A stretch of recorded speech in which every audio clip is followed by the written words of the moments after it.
Hey guys, I just wanted to show you a session I played here of Hilo. I've been playing in those streets here a couple of days now. This is the beginning of the session. I know that it looks like it's not, but this is the beginning of my new session. I've been playing this table for off and on for a few days, so you're going to see some history here. And it doesn't split by specific days. So we'll start from the first hand of my session. You can tell that because we have the small blind and the big blind, and then we have skip, and I opted to post. So that's why you can tell this is the first hand of the session. And we basically wake up with what I would consider aces. I'm going to show you how some of these fields get really soft in this game. People kind of lose track of where they're at. So we open for pot over a limp. We get 3-bet by the button, and we get a call for the limper.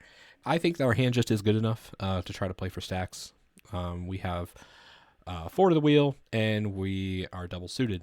That's enough. That's all I need. So we go for the raise.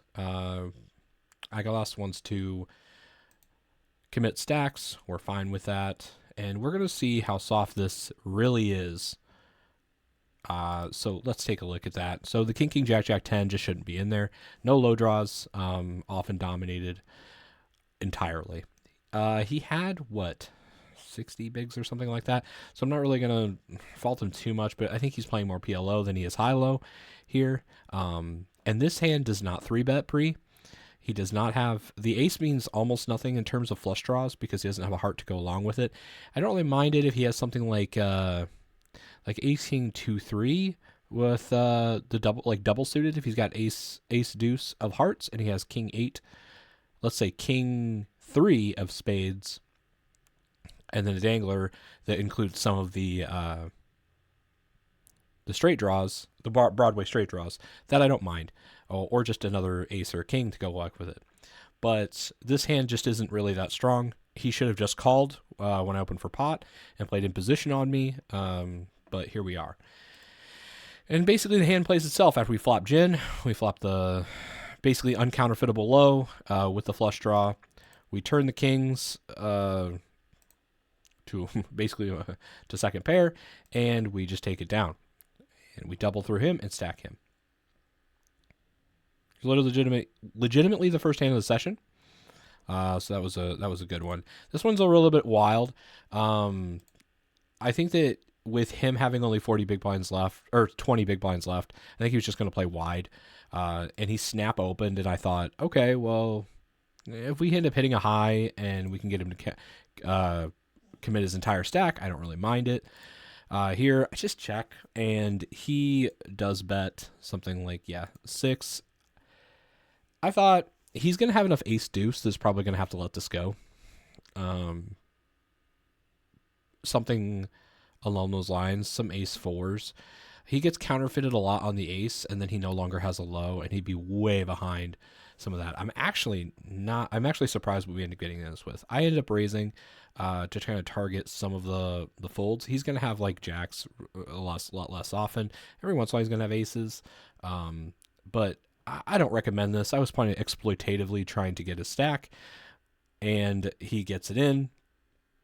He had 20 after the 6. So he had about 26 big blinds to start the hand. And let's see what he ends up waking up with here. A little surprised, actually, because whereas he does have the nut low draw, we are ahead in terms of the high.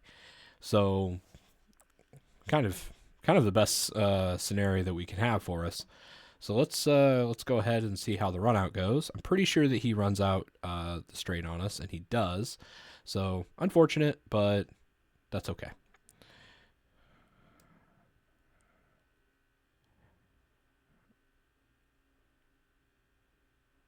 Let's gotta find my place here, where we're at.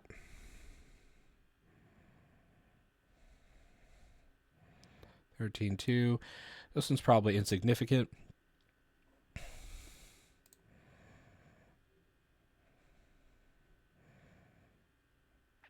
And I'm going to get into just kind of how I approach every hand. This one has okay properties. I just limp in, which is fine to do in PLO sometimes. We don't really hit this flop all that well. We don't have the hard draw. We have an ace. We're up around the 7 a little.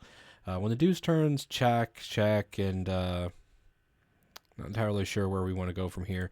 By the river, after it's checked through 4 ways, and now getting to the river, and I'm sitting here with a 4-6 low with the ace.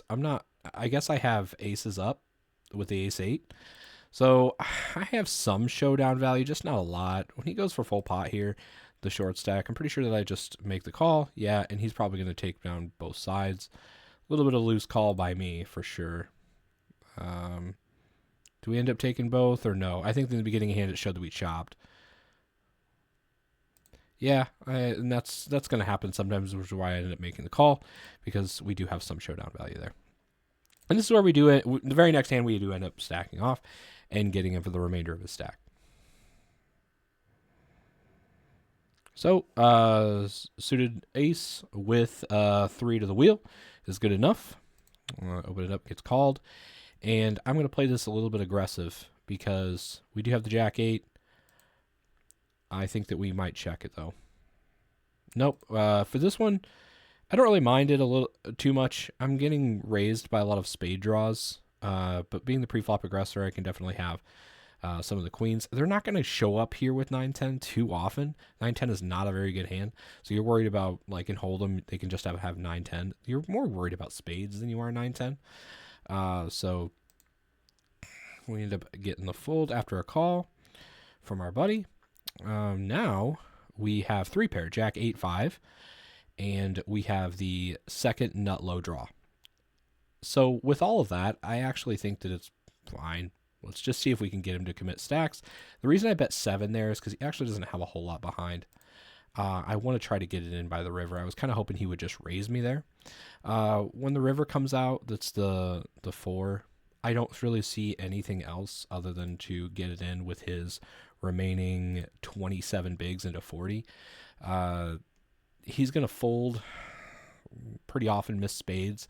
Every once in a while he's going to call off. But I think that this is just the best option here at the river. I know I just gave you like, oh, he does this sometimes, he does this sometimes, for sure.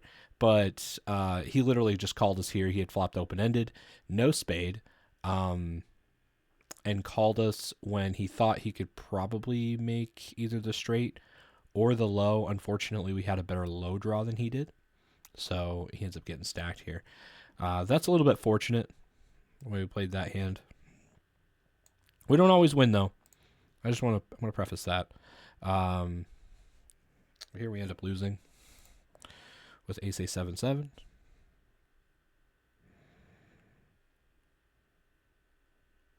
We don't go ham with these aces because we don't have a low opportunity. So, as you can see, we check flop. Turns jack. Make the call here. I don't really see a reason to make the call here. It's kind of a mistaken game. Because the 6 brings me the straight. He's going to have a 5, just 5x a lot. But that's still dominating us. What are we expecting to win here? We have some low, but just nowhere near good enough. We have so many better hands to call here. So a little bit silly that we even did. 3 comes out of the river, and I make the call. Yeah, and he's just going to stomp us here with a 6 low and a 5, so a 5, jack 5. Yeah, in the full house. They're very rarely ever bluffing the rivers, so not too concerned with that. 28 big blinds we take down here. Probably a pretty decent hand. Sorry if we feel rushed. I do need to get out the door, but I checked the big blind with this piece of cheese because in high-low this kind of is. We flop an amazing hand. So we have the nut straight and we have second nut flush draw. And in high-low, when there's no low cards coming out of the flop, this is about the best you're going to get, aside from having like ace-king-10.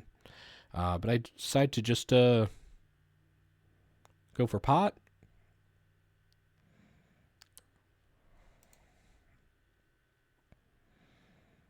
We do get called. We're happy to see it. Turn the 8. We go for full pot again. Get called. Just truly trying to set up how we can get stacks in by the river. The 5. And I go for it all. And he ends up folding. So probably a hard draw, I would imagine. That's a pretty decent hand, though. We'll skip over some of these where I just called and we get fooled. I do want to showcase there's one other hand that I want to get to where we ended up checking back and losing min. It's clearly not this one. It is one where we basically get quartered.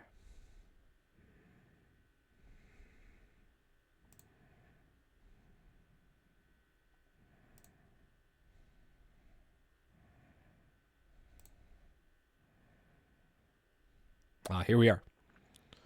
So let's just walk through this hand. Really wild, actually.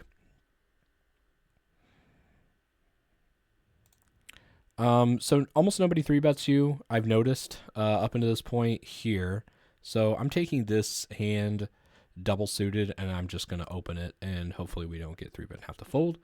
But nope, we just get all the callers, so it makes our open kind of worth it. Here flopping the nut low,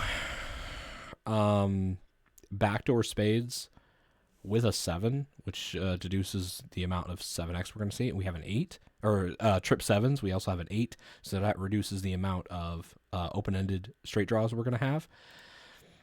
Those are kind of some of my thoughts going into this. We got half pot, get a call. Turns the 8. Now we have 7s and 8s and the nut low still. I want to now preface that we are not containing a heart, and that was something that I thought about, but didn't really strike me in the moment here. I checked back this card because a fair amount, we're actually beating a fair amount, and what we're not beating is going to raise us. So I didn't really know how much I can get out of specifically hearts. So I ended up checking this one back to nut low. We river the 10 high straight. I actually was hoping for a 9, but it's the 9 of hearts, and this is where it gets really eerie. So he goes 14.4, and I think that in theory we should be raising. But how much ace high hearts with the 3? We don't really block anything like that. And we're beat by hearts, which he's going to have pretty often. But we still have the nut low. What calls us on the flop, though? Well, a lot of nut low, right? I decided, and it's probably bad, but I decided this one feels weird when he leads, especially for this amount. 14.4 into 27.6. I guess it's just half pot. I don't know. It was weird to me. Earther I played with a couple of times, and I just decided to probably, as tilted as he is, probably should go a lot smaller than that if he wanted to induce the pot size raise from me. But I only called instead of raising with my rivered straight in the nut low. And we get shown that we get quartered because he had the ace 3 of hearts. That's just eerie, right? I cannot believe really that I felt like in game that I should knit this up and just call. I have been known to kind of push it every once in a while and really get value out of stuff like that because he shouldn't have too much backdoored hearts. But man, does a straight ever lead river? That was a good question for myself. I was like, does a straight ever lead half pot river? Probably. But is it a straight? Is it the same hand? I mean, is it basically a 10 high straight with ace 3 would lead half pot river? I don't know. It's tough to say for me.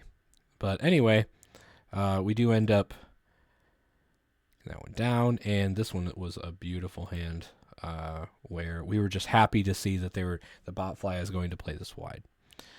So 4 to a wheel, suited ace, king, love it. Open it up, get called. Flop, fantastic. We have 2 pair, and we have the nut low right now. We get raised. Now it's a decision point. What are you guys doing? I think if you're calling, it's a mistake. I think it's a big mistake you just call. I think that with your nut low draw and backdoor flush draw and boat draws, you have too much going on. He's going to show up with doing this with specifically deuce 3 way too often, and he's just going to get chopped up hard. So we play for stacks, which is exactly what I wanted to do. Yep, and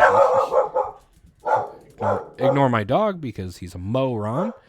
And we get shown, look, a nut low with a 7. That's not going to be good enough, Chief, for sure. And we get the nice, beautiful turn of the ace, making us the ace is full. And we hold the low, which we weren't going to lose anyway, to chop him up.